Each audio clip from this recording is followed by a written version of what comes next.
into Training Camp Live presented by Honda. I'm Caroline Hendershot, Eric Allen, and Leger Duzable on set with me as well. Fellas, we are in the North Carolina Charlotte heat already. It's only 9:30 in the morning. We're all sweating out here. How are we feeling? Excited about joint practices? I'm feeling great. You got a good lather going. I got a nice little lather going. I was trying to tell these guys, I came out here yesterday, and the temperature isn't bad. It's just the sun. There's no clouds in the sky, and it feels like the sun's just melting your skin. Yeah, we're already cooking out here. All right, let's get to it, though. First practice where we're going to see Aaron Rodgers, because last week against the Commanders, he did not practice due to the weather conditions. How are we feeling about the old quarterback versus the young quarterback taking each other on today in practice? It's always an interesting storyline. In fact, we saw it last year. The biggest difference, I think, between this Jets team and the Jets team we saw here last year, Deuce, is the offensive line reinforcements. Yeah. That was the number one emphasis from Joe Douglas throughout the offseason was, hey, fortify that offensive line in front of Aaron Rodgers. I think he's done that. And one thing that I'm really encouraged about today, Tyron Smith, he's going to be a full go. Ooh. So he's not getting that veteran practice, that veteran rest day, conditioning day. He's going to be out there. You have to double down on that, EA. As players, there's always benchmarks we want to hit before the regular season comes. And you talked about it last cross practice. Tyron Smith participated in one team, I think him and Morgan Moses. And that was the big thing compared to last year to this year, right? The continuity of the offensive line. Going into this week, we didn't even know who the starting five were, and now we know who they are.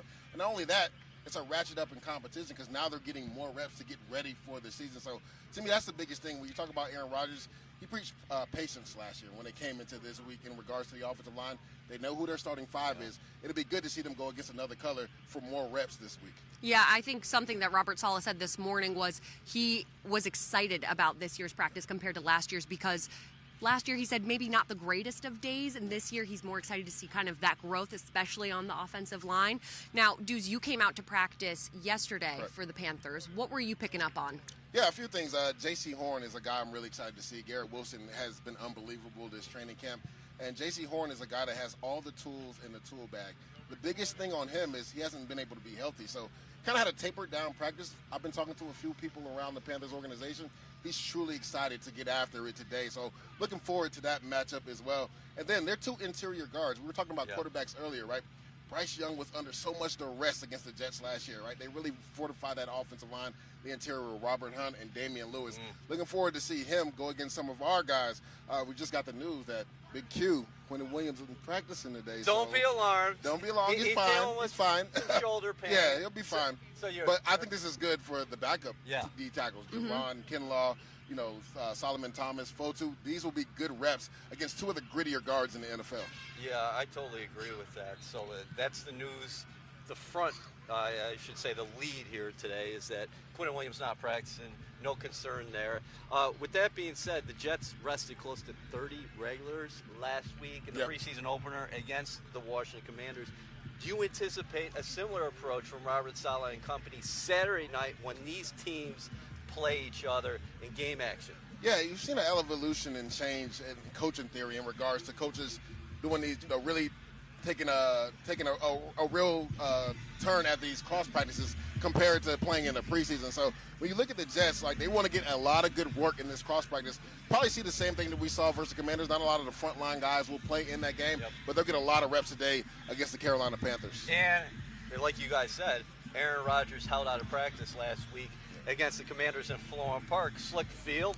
You don't want to take any chances. This guy, Caroline, you know better than anybody. You're out there every day. He's had an unbelievable training camp. You watch him, Deuce, and I say fast forward to the regular season. Number 8 is ready. I know. I think everyone's asking, what's he look like? How's he looking? Is he looking like his old self? And the answer is always yes, of course. But I think one thing that has stood out particularly is just his chemistry with Garrett Wilson. But even Garrett Wilson alone, last week when he wasn't practicing, Tyrod Taylor and Garrett Wilson found that connection, right off the jump. And the crazy thing, Caroline, it was inclement weather. So you wouldn't expect that, right? Usually when it's raining like that, receivers have a hard time holding on to the ball.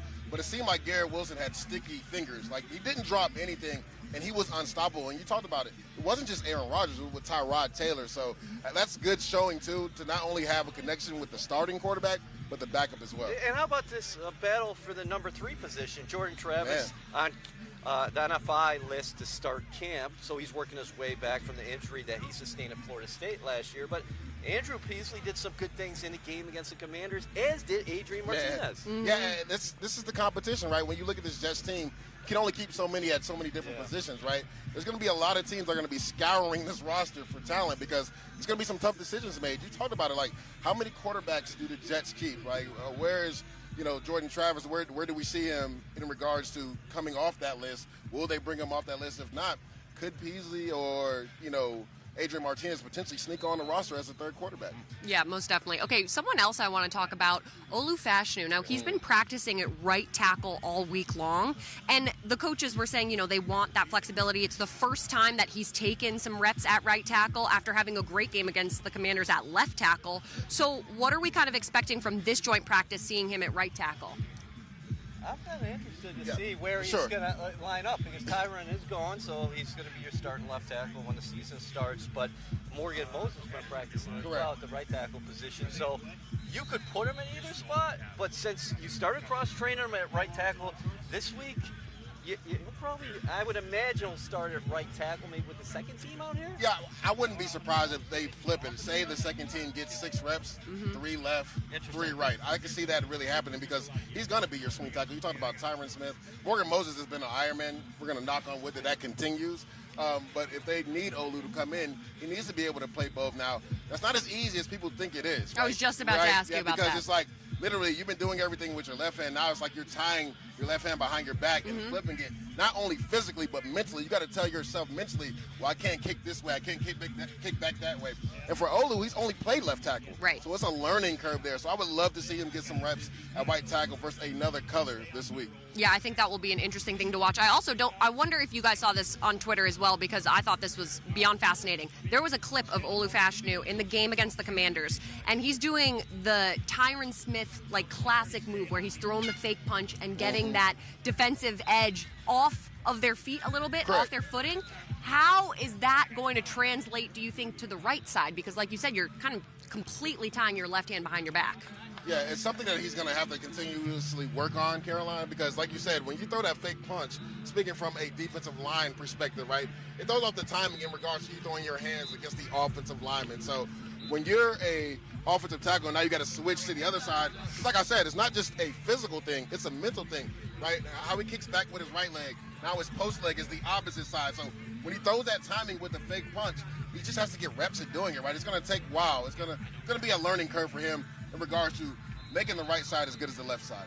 Now, what do you think some of the other differences are going to be in regards to the Panthers are in their first year with this new head coach and OC versus the Jets being in their 4th year with this under Robert Saleh? Yeah, it's a great point because the Jets were in this situation. It feels like yesterday, Robert Saleh's first year, 2021, when they went to Green Bay and practiced against Aaron Rodgers and the Green Bay Packers. Now it's Robert Saleh here in year 4 of the system with the veteran quarterback. Dave Canales coming in, first-year head coach of the Carolina Panthers, and Bryce Young kind of has to restart everything here for too, sure. Deuce. Yeah, and if you look at it, with all the cross practices with the Jets, it's like Robert Saleh's a wily vet, right? When you look at the Commanders' first-year coach, same thing here, and then even Brian Daboll has only been the coach 3 years. So, when you look at it, right, the only thing is for the Panthers, they do have the same defensive coordinator. So on that, there'll be some chemistry on that side of the ball. But like you said, it'll be night and day because this is a brand-new offense that Bryce Young and these receivers and this offensive line have to learn compared to the Jets coming in with the second year of them knowing this offense and the defense 4 years strong knowing this defense. Yeah, I was just about to touch on that. How do you think that the Panthers offense is going to react to this Jets defense? Because obviously they retained a lot of those players from that top 5 defense last year, but now you're going against essentially a new offensive scheme. Well, nobody is going to be upset that Quinnen Williams is missing practice. Correct. Very As far as a player perspective, but listen, this is going to be a huge challenge for that Panthers first-team offense, the Dudes, because they are just trying to get going and establish what they're doing and enter the New York Jets and one of the best defenses in the National Football League. Yeah, and the thing is, when you have a cross practice, you're so accustomed to seeing your guys and their looks, right? Now it's a totally different look. Panthers want a 3-4. We want a 4-3. So in regards to landing spots for the offensive line, right, the way the zone coverages are, with their defense to our defense will be night and day. So a lot of stuff you're going to be learning on the run, right? But that's why you love these cross practices, because it gets you for the unfamiliar in game situations. Do you agree with the take that these kind of joint practices are equivalent to the preseason game reps? Not at all. I'll be honest. Not okay. Like they ratchet up in competition for sure, compared to just Jets versus Jets, Panthers versus Panthers. Because anytime you see another color, right, you just get a little bit of extra juice. But in regards to game-like reps, I don't think it's the same as preseason, because you tackle in preseason. You're not tackling in these joint periods. practices. And then there's also scripted periods, right? So, like, there's third down, right? There's first and second down run, play action pass. Like, in the game, you're going to get the gambit of everything, right? So, like, to me, yes, it's a good stepping stone to what a game is, but I think there's nothing that can compare to actually getting those game reps. Yeah, so we're about a couple minutes from kickoff here at practice. Jets and the Carolina Panthers. We just saw the players huddling up around Aaron Rodgers. How does he approach this practice? Again, looking at that Panthers defense that is changed completely on the outside, because we've been used to seeing former Jet Frankie Louvu over there. Brian Burns is now sharing an area code with Aaron Rodgers. So Carolina's trying to figure some things out on the edge, and here comes a Hall of Fame quarterback at him. Yeah, for Aaron Rodgers, your approach is like a game-like situation, because we talked about it. We don't know how many game reps he'll actually even get in preseason, so it's always good. And you always like to measure yourself against another team, right? We talked about playing another color. The competition ratchets it up, and you want to have a good showing versus another color. So Aaron Rodgers, he's going to take this like he takes every practice, right? But I guarantee he's going to be more tuned into the detail of things versus another team than he would on a regular week. We're watching the O-line kind of go against themselves right now with Keith Carter in the middle of this. What are you guys thinking about some of these guys who are maybe the second or third string guys on this O-line group? I'll just say this, dudes. I was super encouraged by what the Jets did on the ground against the Commanders. Man. Yes, a preseason game, and yes, you got to give those rookie running backs and all the backs, including Israel Abanikanda, a lot of credit for the way they handle themselves. But those reserves, they handle themselves quite well. And I think that's the biggest thing. We started the show talking about how big a difference it is this year compared to last year when we talk about the O-line, the depth, right? And that was a concern going into this season. Well, I think not only Jet Nation, but I think this team has to feel a lot better about the depth with the offensive line. We kind of talked about like how teams are going to be scouring this roster, because there's going to be some tough decisions. We got Wes Schweitzer, Xavier Newman both played really good in the game. We talked about Olu and how well he played. Like, there's great depth on this team. So God forbid something happens, you feel comfortable with your depth that somebody can come in and step in for a game or two, and there won't be much drop off. And Xavier Newman is another name. Yeah, that's the name I brought up first. Chris Glazer as well. Chris Glazer had a good game. And I think something that, I mean, it was unfortunate last year with all of those O-line combinations. Correct. But it did prepare this Jets O-line room with a lot of depth that they probably wouldn't have had in the same way. But you're right, Aaron Rodgers shouted out Chris Glazer as one of the centers he said he's been having a heck of a camp. Really impressed him. But Joe Tippmann was taking snaps last week. He was one of the only starters to get in there. What did you like out of him? Well, people were really concerned about the snaps in camp, but to me, I always thought that, I want to say overblown, right? But I thought it was something that would be worked out through training camp, and it's worked out, right? He didn't have any issues last year during the season with it. He didn't have any issues in the preseason game. So I thought that was the biggest thing for him, from a confidence booster, to go into the game being the only starter, to make sure he had no mishaps on any snaps, and he's going to be fine. I mean, a rookie coming in, a lot of people didn't think he was even going to play last year. He played a majority of the season and looked really good. So I look for him to continue to get better, take that step. I think me and EA talked about this too. Like, when you're Tippmann and you're hiking for a Hall of Fame quarterback, there's some nerves with that, right? He didn't have that last year. So, like, there was going to be a learning curve with that. And I think he's going to work through that with Aaron Rodgers, and he's going to be fine.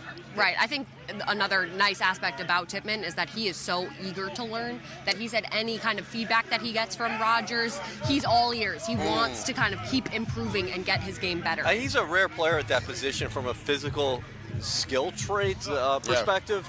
You're talking about a tall guy who can get out and move. Correct. He's got good feet, dudes. And that was the thing. I know we were going back before the draft when people were talking about John Michael Schmitz and him being the first center off the board, right? And Schmitz was probably better for a G-scheme offense. When I say G-scheme, more power, counter. But the thing about Tippmann, even though he is a taller center, like you said, he can get out in space and run. Like, he's an athletic center. So especially with how the Jets run the zone scheme, and I think they will throw in some G-scheme more this year because of the backs they drafted in the draft. Tippmann is the perfect center for this offense. Wow, I like that. Okay, now let's flip to the defensive side. Now, we're going to be seeing, obviously, Sauce Gardner take some reps. I liked the comment that Saleh had at the press conference this morning about just the progression that Garrett Wilson has made is definitely hand in hand because of the coverage he's had from Sauce Gardner. Well, we were just watching Aaron Rodgers before, as these guys warm up before they get going against the Panthers out here. But I'll tell you what, that competition every day has been really good. And then you guys talk about what Garrett did against the Commanders. I mean, I felt bad for Sauce last practice because Aaron Rodgers threw this incredible back shoulder. I saw it, and Sauce, there's nothing he could do there. Nothing he could do about it. I mean, Sauce has been really good. Do you think ultimately when we get to the regular season, he might travel a little bit more than he has in the past? I think so. I think that's something that maybe has been talked about throughout the staff. For the longest, you wouldn't have to do that because DJ Reed is a really good corner himself. And I was telling people when we signed DJ Reed, I was like, don't take anything off DJ Reed. Like, he's a guy that's a dog. Like, he has that dog mentality.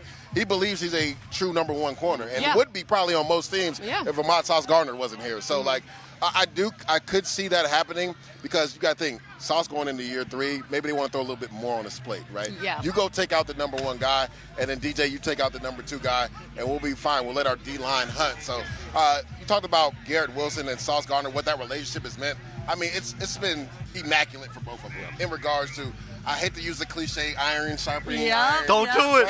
Don't do it. Literally, that's what it's been. Right. And you can even see in some of the clips, like when Sauce gets Garrett will give him a high five or hit him on the head. And the same thing with Garrett, gets Sauce. He's like, man, that's a heck of a route, man. They give each other props.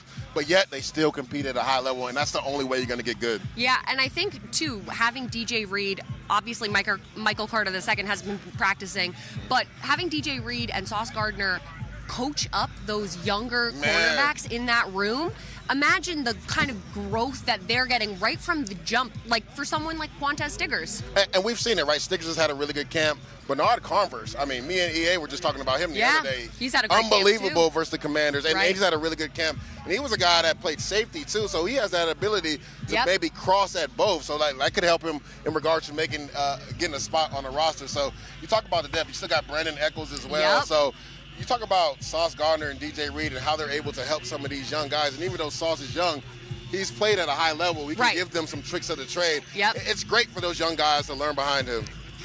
Yeah, and I think it's nice, too, because, you have Sauce saying, I think DJ Reed is the best cornerback on the team, but then you have Sauce maybe making an argument for himself in that regard. But we got Quincy Enunwa joining set. Quincy, how we feeling? How much are you sweating right now? Oh, man, this is the type of weather where you find out if your body works, right? If you're sweating, then you're healthy. Yeah. I'm out here sweating. Yeah, I don't think I'll have any makeup left on my face by the end of this. But, Quincy, I want your take. Now, what are we expecting in your mind from this joint practice?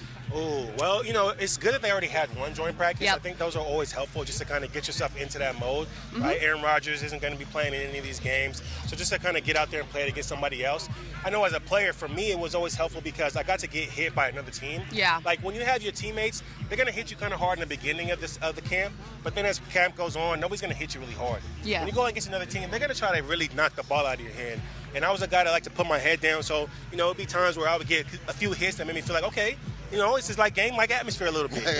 Now, I was asking Deuce this earlier. Do you think the joint practices have as much of an impact as those preseason games? Yeah, so I heard Deuce, and I agree a little bit. And at the same time, I think, I wouldn't say it's exactly, but I would say that it's pretty close, right? Like, you can't really get too close to game atmosphere. Like, you need to be in a game to really feel like you played a game.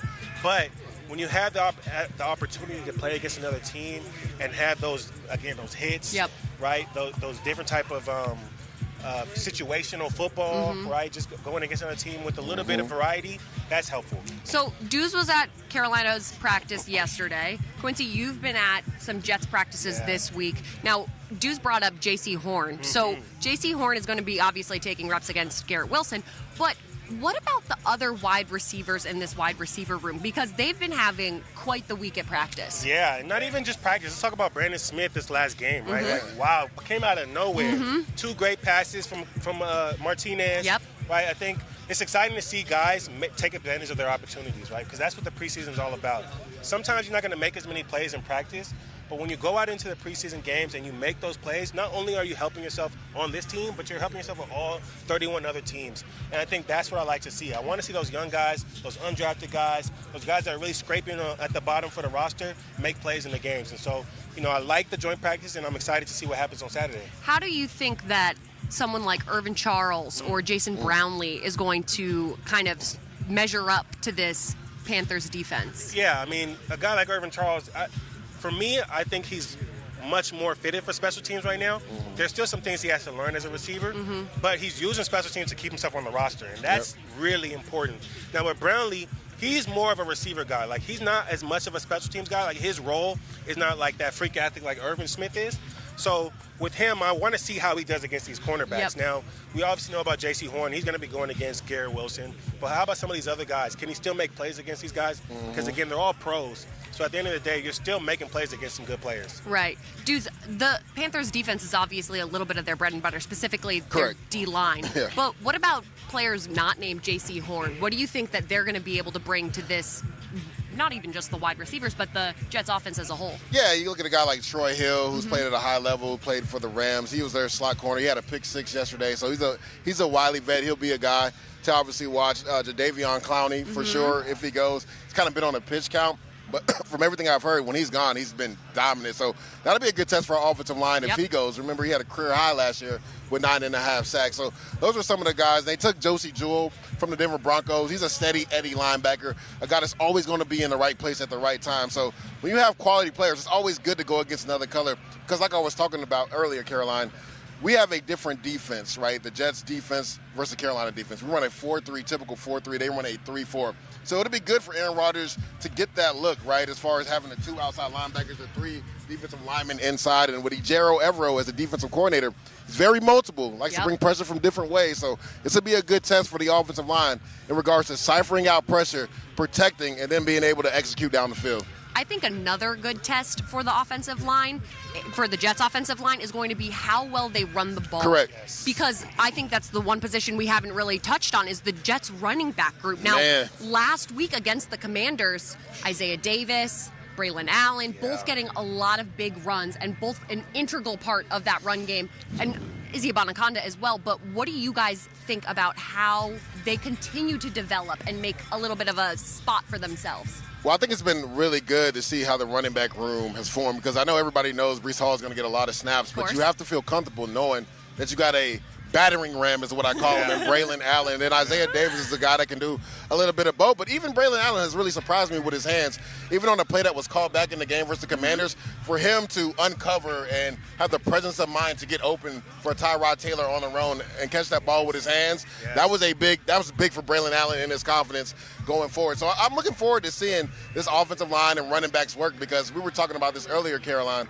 The offensive line did a really good job versus the Commanders running the ball when the starting 5 offensive line was in there. They opened holes for Braylon Allen and Breece Hall, and I look for them to continue to do this. And we also talked about the depth of the offensive line, right? The second team being able to open holes for Isaiah Davis and Braylon Allen. And those guys, no fair dodging, getting downhill, right, being direct, no dancing in the backfield. Like, that's big for these young running backs. So looking forward to seeing them really run. And like I said, I just can't wait to see Braylon Allen run into somebody today. I know, me either. Okay, now, guys, we're looking at some one-on-ones on our screen right now, and I know it's a little hard for you guys to see exactly who's going up against who, but I just want to hear some of your thoughts in this whole process about one-on-one drills, what you can take away from them, what you're looking at. What are some initial thoughts right off the jump? Yeah, I've talked to a few coaches when it comes to one-on-ones, and it literally is all about competition. It's not a realistic look in the game, right? Because it's rare. Like, you'll get one-on-ones, but it's rare because you got guys mugging in the A-gap. You got guys, showing that they're coming and they're not coming, so disguising. But this is where coaches really determine what type of competitor you are. Okay. And that's why I love one-on-ones, whether it's receiver, corner, whether it's running back, linebacker, O-line, D-line. Yeah, agreed. I think it's the same thing for receiver and cornerback, right? Like, a lot of those routes are not realistic because you're going to be back there, and the timing of the throw is going to be way after 3-4 seconds. Correct. Right? So the DBs are always upset about that fact. Yeah. They're like, oh, no, he would have been sacked already. But I think it's about the competition. Let's finish through. No matter how much time it takes, let's just finish through. Let's see how long you can compete, how long you can strain, because that's what training camp is about, straining. Do you think that winning a one-on-one, maybe, oh, look at that, that was a good one. Do you think that winning a one-on-one gets you maybe more playing time? It just depends, right? Because if you win all your one-on-ones, but then you're out there having MEs and MAs, missed assignments during the game, then no, right? But what this proves is, for D-line more specifically, is that you can win on one-on-one. You can get on the edge and win on third down. We can count on you to get to the quarterback if you're singled up. So from that standpoint, it might give you a better look in regards to playing on some third downs or certain packages in regards to pass rush. But it's a good spin move. I think that was Will McDonald. Yeah, you already know. Like but it doesn't guarantee you're going to get more playing time, especially if you're not doing what you're supposed to do on every other down. Yeah. Right. Yeah, and I think another position that we should be looking out for, especially right now, is the defensive end group. Obviously, you got Jermaine Johnson. He's been a monster. He's excited to kind of actually get those game reps, he was saying. But there's got to be other guys that are stepping into that bigger role this year, Will McDonald being one of them. But someone who was called out this week, Eric Watts. He's been having really good practice. He was one of the UDFAs that actually got the most guaranteed signing money. I was surprised he wasn't drafted. Right, I scouted him. I scouted him at the Senior Bowl and throughout the season. UConn defensive end. Played really well this past year as a senior. And he, like you said, he's made some plays and flash on tape. So it'll be interesting to see what they do with that group. We know, what looms in the background with Hassan Reddick not being here right now. So you're right, Caroline. Other guys have to step up, right? And we've seen Holmes step up at times, right?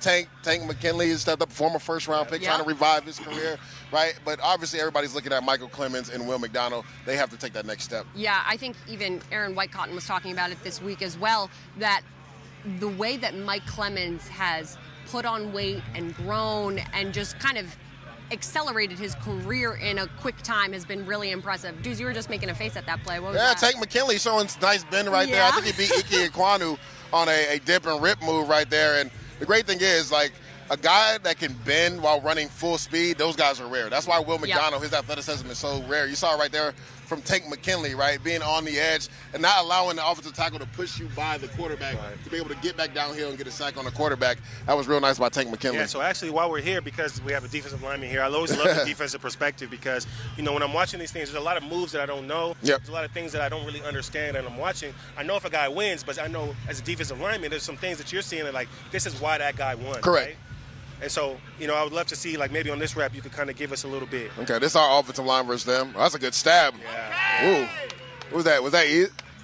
Oh, that's Olu. Great. Yeah. And that's the thing, with that arm lift that he has, that was a great stab to the chest. He literally, that's the thing, as a defensive lineman, Q, we hate that when we have to restart our rush. Right. And that's what offensive linemen want to do. They want to throw that timing off. We talked about this earlier, Caroline, with Olu throwing the fake punch. What that does, it makes you stop your feet, right? And that's what the offensive line wants. He wants you thinking too much. You want to just react off of stuff when you're a defensive lineman. You want to keep going forward. You don't want to have to stop. So that was a great job by Olu, stabbing him dead in his chest and making him restart his rush. And at right tackle. Yeah, and the beauty of the game is that there's so many similarities between defensive line and receiver. Like, the things you're saying are the same things that I'm thinking when I'm out there, right? I don't want to get stabbed while I'm running my route because then you're throwing me off. The quarterback can't get me the ball as quickly. So that's why I kind of like watching it. Obviously, I can't use the spin moves. There are some moves, right? The dip and rip, the swim. All use a spin move on a whip route. See, you know what I mean? Like, well, don't you think that's why Garrett Wilson is so successful? Because of how quickly he can get in and out of those cuts. He's an acrobat. Like, if he was playing defensive end, he would definitely have that dip and rip. To talk about the lean while going full speed, he would be able to do all that kind of stuff. I've seen that a lot from him. He's so good, and he's just so bendy. Like, and that's why he can make the plays that he makes. Okay, that's a good rep. Is that Max? See, the numbers are a little hard to see. I think that's Max Mitchell. That's a nice rep by him at right tackle. Very nice. Yeah, so the O-line is definitely rotating a bit of who's at right tackle, who's at left tackle. But I think for the most part, we're going to be able to see Tyron Smith and Morgan Moses today in practice kind of get those reps, which will be exciting because Tyron Smith, I don't think, has had a full practice in a couple days, which is exciting. We get to see him start to finish today.